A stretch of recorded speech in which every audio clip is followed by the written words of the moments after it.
La doctora Pura Muñoz encapçala un grup de recerca sobre la distròfia muscular de Duchenne. L'objectiu del seu equip és alentir la progressió de la malaltia.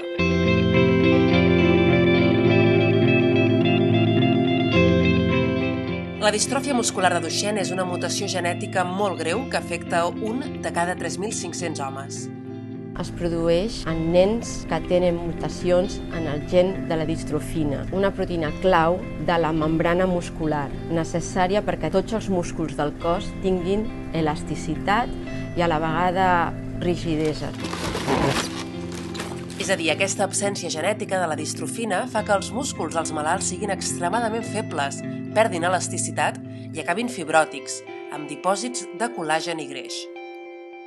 Els nens comencen a caure de petits, acaben amb cadira de rodes molt aviat, a partir dels 10 anys pràcticament tots ja van en cadira de rodes, i com que múscul també són els músculs que sostenen l'aparato respiratori, inclús el cor, acaben morint de malalties respiratòries o d'una malaltia cardíaca.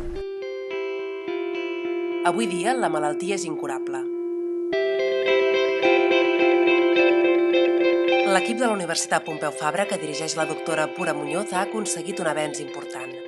Han trobat que al múscul distròfic també s'hi dipositen certes molècules implicades en la coagulació sanguínia i que, evitant la seva presència entre les fibres musculars, es ralentitza la fibrosi i, per tant, la progressió de la distròfia muscular de Duchenne.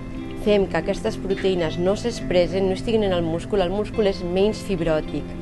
L'objectiu és que aquest descobriment, fet amb ratolins de laboratori, pugui incorporar-se als futurs tractaments en pacients. Aquests ratolins tenen més força i les teràpies cel·lulars amb el ratolí tenen més èxit.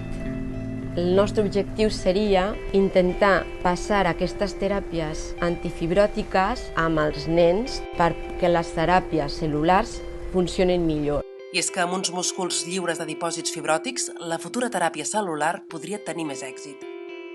Això ha sigut algo que hem apostat durant uns quants anys i veure que es compleix, que és una de les vies, no l'única, per impedir la progressió de la fibrosi. Ha tingut el reconeixement dels nostres col·legues internacionals i això ens ha donat molta gratificació. Hem d'intentar continuar i millorar aquesta via que està a l'inici.